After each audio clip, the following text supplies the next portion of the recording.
Ayun, good morning. Mayroon tayong bagong pasyente, isang flat iron. Walang brand, wala nang nakalagay na tatak. Yan ang problema nito guys, walang power. So, subukan natin isaksak. Na-check ko na kanina, pakita ko lang sa inyo. Ayan, naka-on. So, ito yung light indicator niya. Ayan oh, walang power. Ayan oh. So, baklasin natin, tingnan natin kung ano problema. Karamihan ng problema nito ay itong power cord. Nakita nyo naman, oh, napipilipit, ganyan-ganyan. Pero malaman natin sa loob kung power cord lang talaga. Kasi dalawang pwedeng mangyari, tatlo pala.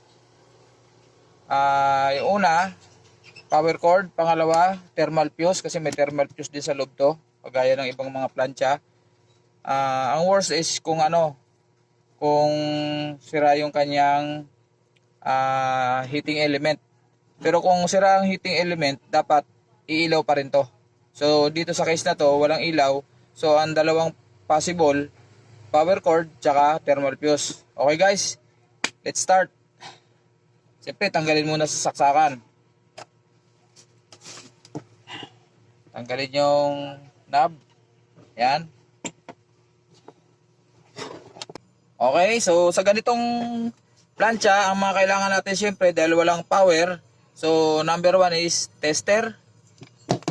Tapos Phillips screw na maliit. Phillips screw na malaki. Yung talim na lagari, yung pansungkit. Kasi pag natanggal natin ang tornilyo nito, minsan mahirap ito tanggalin. So kailangan ng panungkit. Kailangan manipis. Kasi pag Phillips screw, posibleng masira itong labi. Pangit naman, nakakaya sa customer. So kailangan natin ito. Cutter. Yan. Kasi dyan may babalatan tayo dyan mamaya pag testing nung dulo. Isa na tayo guys. Ayan. So dito ang unang, ayun ito, yung pinakang yung pumipit ng control para dito yan Dito yan mamaya. Ayan. So tanggalin natin to. So dito manipis na Phillips screw gagamitin dito kasi maliit yung butas niyan. Tsaka maliit din yung ulo ng screw.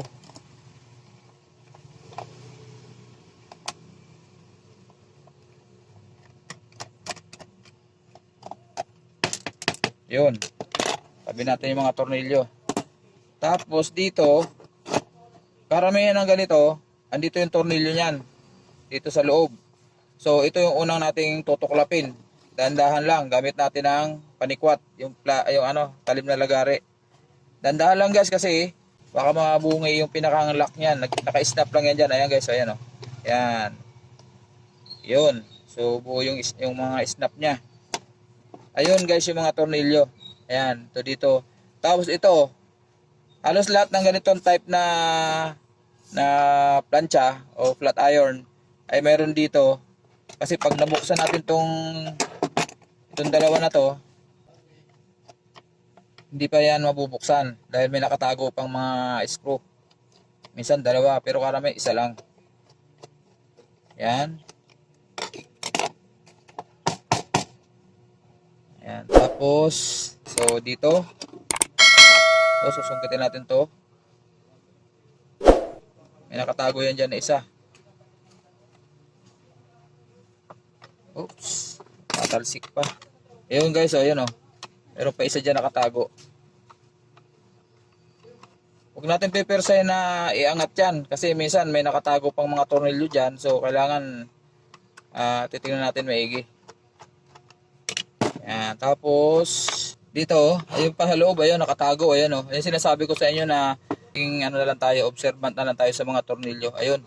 So ito, iangat natin to. Dandahan lang kasi baka maputol tong pilot light. Yan. Yan. Tapos andun nakatago, ayun guys Kita ba? Labo ng aking ilaw. Ayun. So ayun, makikita natin meron doon sa loob. Kapain na lang natin, ayan. Yan. Tapos, sikwat na naman. So, sa tingin natin, wala nang tornilyo. Wala namang iba na. So, ito naman kusa na itong tatanggal Ayan Ayan guys, ayun. Ayun yung, tandaan natin kung saan ito nakapasok mamaya. Doon yun yung ilaw. Ayan, ayun, nalaglag. So ito, hindi na gumagana yung kanyang spray. So yan guys, ito hindi na gumagana yung ano ito, yung spray. Ito nga pala yung kanyang gasket dito, oh. Tinanggal natin kanina. Nakita ko nalaglag. So ito may tubig to, nilalagay ng tubig yan dyan. Kaso hindi na gumagana, hindi na pinagana ng may-ari.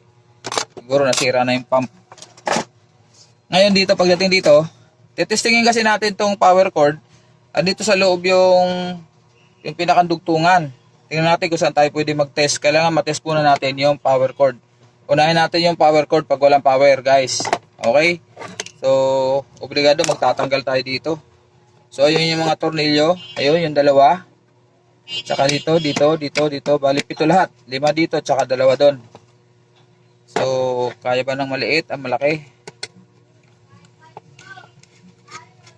Ayun. Kalawang na guys, oh. Pinalawang na yung mga tornilyo niya, oh. Kasi nga, may tubig kasi ito, eh. Pag nag-leak na yung gasket niya, nababasa na yung loob.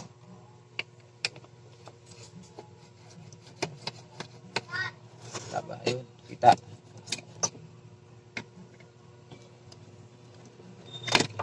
Hindi ko na ginamit yung aking mini electric screwdriver. Kunti lang naman itong tornilyo. Alin pa.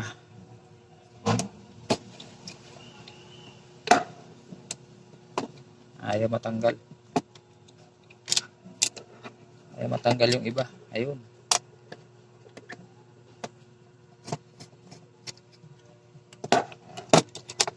Ayaw matanggal. Nalawang na. Pero nakakalas na yan doon sa loob. So yung mga tornilyo ipunin natin. Ayun. Saka to. Tapos yung dalawa, ayun, oh, nakatago. Para may angat natin siya, guys.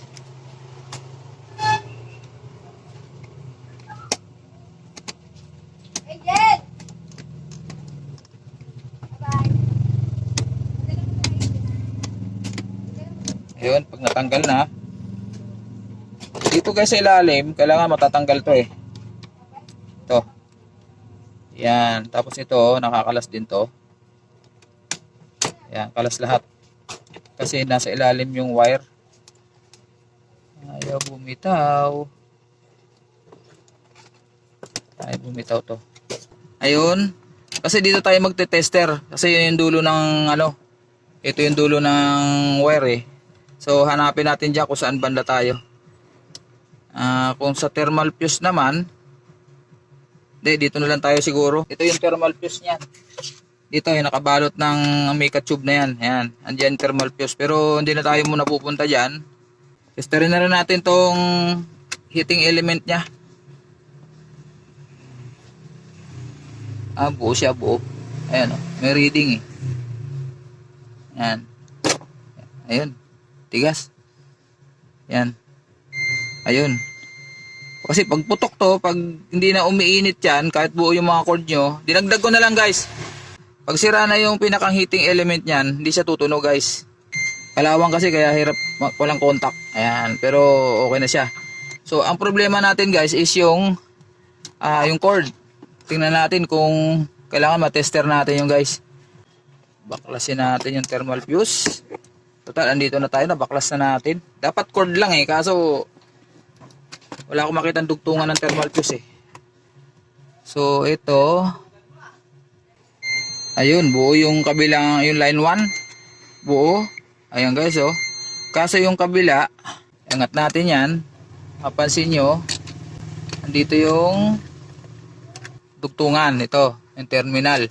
So gawin natin dito, hiwaan na lang natin to. Balutan na lang natin mamaya. Hiwaan natin dito para malaman natin yung continuity ng plug. Ayun. Kuha tayo ng lang dito. Linya. So, sablo tayo. Ayan, dito tayo sa kabila. Ito ba yun? Ayun. So, buo yung cord. Tinester ko doon kanina sa thermal fuse, walang tunog. So, dito tayo magte-tester ngayon. Dito. Tsaka dito. buo ang thermal fuse kasi kulay blue, ito yung wire niya, thermal fuse to, tapos dito siya nakakabit. So ang problema natin ngayon ay yung cord. Dito tayo susundot, saka dito yung binalatan ko kanina, buo. Pero dito yan sa dulo ng line 1 dito, buo. Dito natin malalaman kung saan banda yung putol. Oh, buo. Ngayon dito naman tayo sa cord, tsaka dito. So buo siya. Ang nangyari dito ay may power siya dapat. Kasi buo yung cord oh. Buo. Tapos pag dito ko sinindot, dapat buo din siya. Buo. Ngayon pag dito ko sinindot sa kabila, buo rin.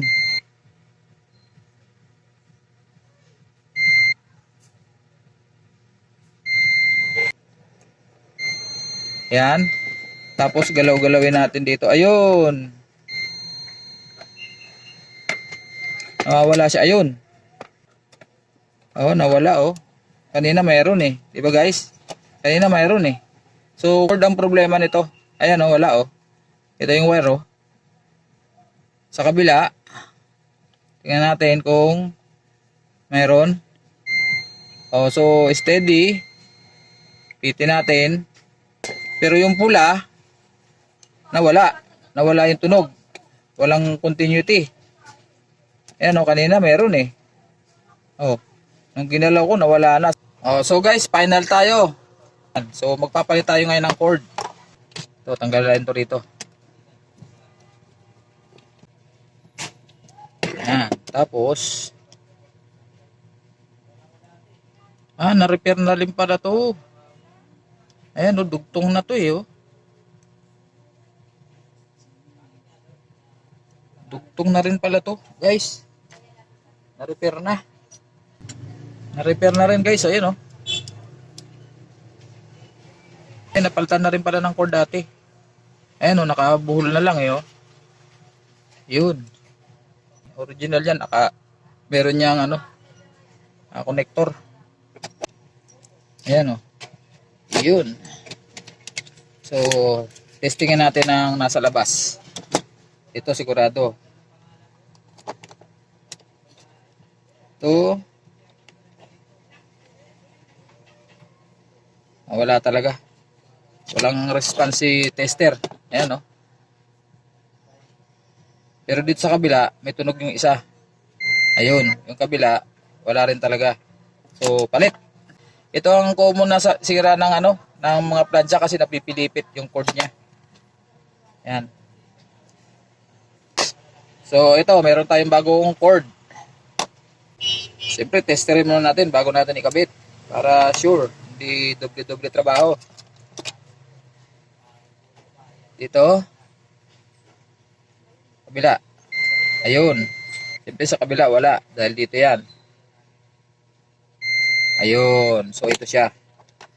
Ito talaga siya. Ngayon, obligado dugtong din kasi kung dito natin ikakabit sa loob, wala rin. Nakahinang siya. Dito nakahinang din. So dugtong lang talaga. Ayan. So ulitin ko guys, buo yung kanyang thermal fuse. So sundutin natin dito. Dito yung nakahinang yung thermal fuse dyan. Tapos ito yung kulay blue. Ito yung kadugtong.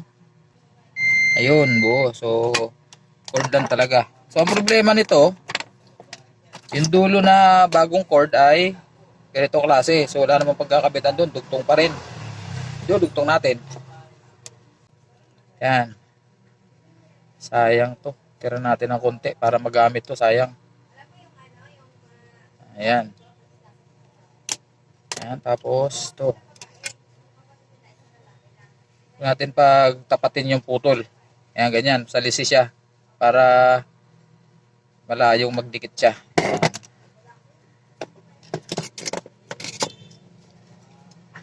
Balat.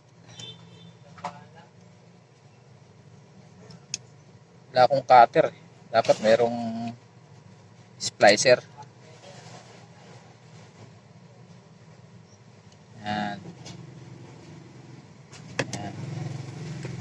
So ito, magaling din yung gumawa, hindi rin pinantay oh.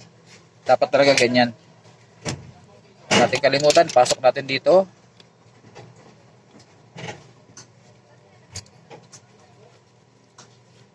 Yan. Tapos, suotan natin ng shrinkable tube. Yan, to. Tingnan natin. Tigisa sila. Natin dito. Yan.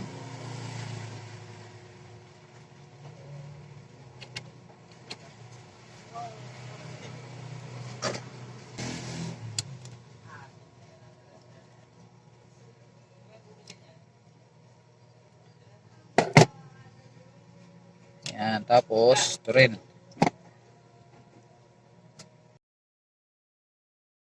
So yun guys, assemble na tayo. At okay na, na-tester ko na. Gumagana na siya, umilaw na ron. So assemble naman tayo. Ngayon, may mga spacer na ano to. Nambasag na yung iba. Oh. So ito guys. Ang paglagay nito, nakatiyaya lang siya ng ganito. Tapos, yun, to. Tapos, itin pala muna natin yung thermal fuse. Tinanggal ko kanina. May tornilyong maliit. Ayun. To.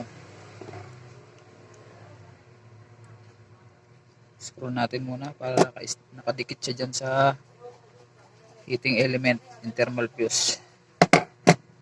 Tapos, salpak natin ng pagganon. Yan, bago natin ititiyaya. Tapos, lagyan natin ng tornilyo. Kasi malalaglag yung spacer pag yung hindi natin ganun ang paglagay.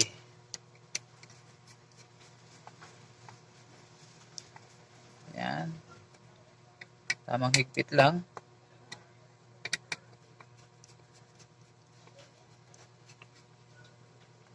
Yan. Tapos ito, bagay hindi na ginagamit, sa tubig to eh. Salpak pa rin natin. Balik natin sa dati. Yun. Tapos dito siya nakalagay. Tapos ito dito sa ilalim, papasok yan dun. Tapos ito muna. Yan. Bungi na rin to. Putol na rin. So, screw. Saan yung mga screw? Ito. Dito.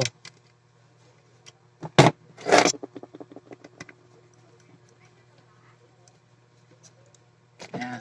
Tapos, saan pa? Ayun. Layo. Sa kabila.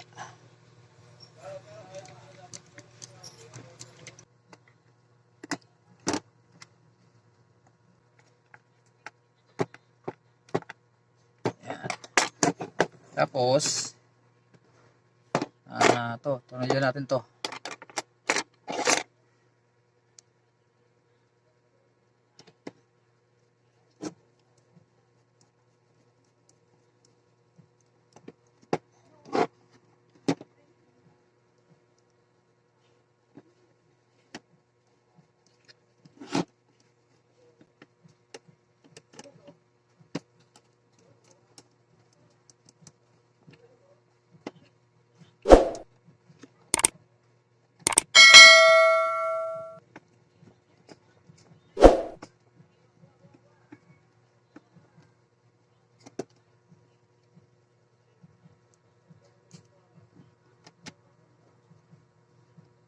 Ay, mamaya to.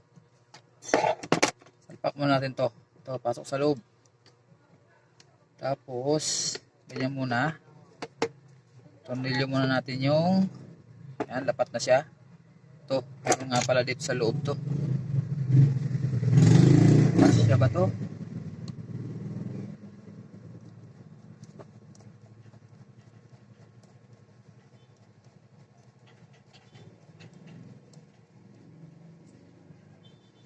Yun. Tapos, siyempre ito, itan to.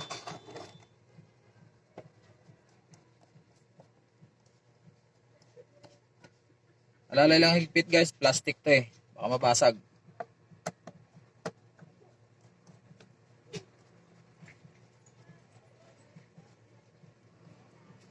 Yan.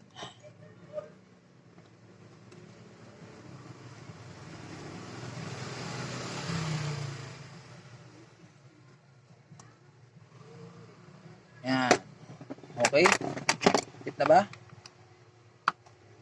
Yun. Tapos ito, yung takip nito dito, balik natin. Tapos, meron pa isa, ito, yung gasket, ito, dito. Bagay, hindi naman to ginagamit na, pero lagay para natin. Bago natin, ito ipasok natin dito, yung ilaw. Yan. Yun. Yun siya. Tapos, ito naka-snap lang. Yan. Ayun, okay. Tapos, ito. Ayan, may half moon siya. Half moon din yun. So, dito natin ilagay. So, opposition muna natin. Bago natin ilagay itong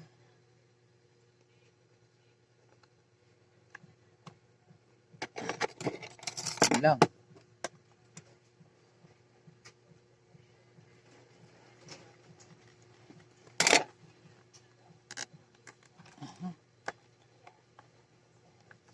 Yun, salpak na. Oh. Ayaw. So ayun, nakasalpak na guys. So tapos na tayo. Ito testingin natin. Kailangan siya syempre umilaw. Na-testing na natin kanina nang hindi pa na-assemble. Testingin naman natin ngayon ng buo na siya. Salpak natin. Ayun, may power na guys. Ayun oh. May power na. Ayun, mainit na. So hinaan natin, nakatodo. Yan, mainit na guys. Ayan, pag off, on, ayun, umilaw na. Off, on. Ayun, mainit na guys. Ayun, maraming salamat sa pagsubaybay sa aking pag-repair nitong no power na electric iron. So wala nga lang brand, pero napalitan na natin ang hugutin natin ang saksakan, napalitan natin ng power cord. Ayan, so sa mga hindi pa naka-subscribe sa aking malit na channel, paki-support naman po, paki-like, like, share and subscribe sa aking channel Matski TV. At paki-hit na rin ang notification bell sa taas para updated po kayo sa mga susunod nating upload, mga pagre-repair na kung ano-ano rito sa aking shop na maliit. Para updated kayo, notify kayo sa mga susunod kong mga pagbutingting. Ayun. Maraming salamat po. God bless po. Matski TV. Bye-bye.